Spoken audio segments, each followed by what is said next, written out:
Bonjour à tous, bienvenue sur ma chaîne Grand Club FCB. Si vous êtes nouveau sur ma chaîne, n'hésitez pas à vous abonner.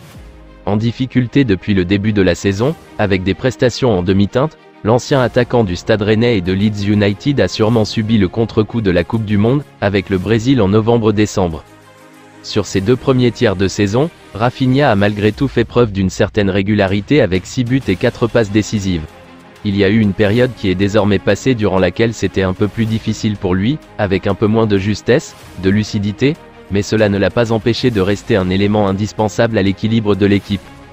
Raphaël Diaz-Belloli a eu besoin d'un temps d'adaptation pour s'acclimater à un nouveau pays, un nouveau championnat et à sa nouvelle équipe, ainsi qu'avec le mondial au Qatar, ce n'était pas une équation simple à gérer. Raphinha a eu l'intelligence d'écouter les critiques, les conseils car ses débuts en Catalogne ont été un peu compliqués. Un transfert élevé à digérer, près de 58 millions d'euros, beaucoup d'attentes autour de lui et un comportement pas toujours en adéquation avec ses ambitions, le natif de Porto Alegre voulait aller plus vite, trop vite, quitte à griller les étapes. À peine arrivé et déjà annoncé sur le départ, la balle est désormais dans son camp, surtout s'il empile les performances de haute volée comme actuellement. On sait que 3 clubs de Première Ligue, Arsenal, Chelsea et Newcastle, ont déjà manifesté leur intérêt pour lui, mais toutefois, il est peu probable que Raphinha quitte facilement le Barça. Le Brésilien est désormais considéré comme un joueur important de l'équipe de Xavi et le club Blaugrana ne devrait donc pas accepter une proposition inférieure à 60 millions d'euros.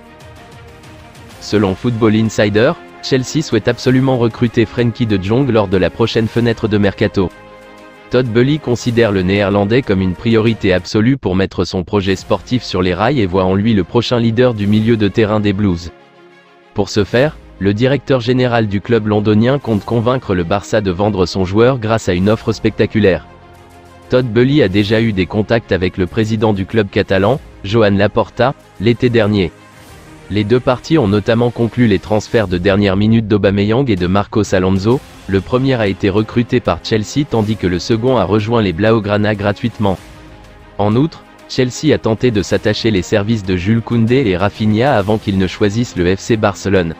À l'époque, Boehly s'est également renseigné à propos de Jong et le Barça lui a même donné la liberté de négocier avec le joueur, mais ce dernier a préféré rester au Camp Nou. Aujourd'hui, alors que les Blues souhaitent revenir à la charge, la posture du Barça a bien changé. Très importante au sein de l'effectif Azulgrana, le Néerlandais est considéré comme intransférable et est adoré par son entraîneur Xavi. Par ailleurs, l'ancien joueur de l'Ajax Amsterdam est l'un des joueurs les mieux payés de l'équipe et il est peu probable que Chelsea lui propose un salaire plus élevé. Principal prétendant à accueillir Frenkie de Jong cet hiver, Manchester United n'a pas encore lâché l'affaire. Quoi qu'il en soit, la volonté du joueur est claire, il a répété à plusieurs reprises qu'il ne quitterait pas le FC Barcelone. Je vous remercie d'avoir regardé ma vidéo, n'hésitez pas à vous abonner pour plus de contenu similaire.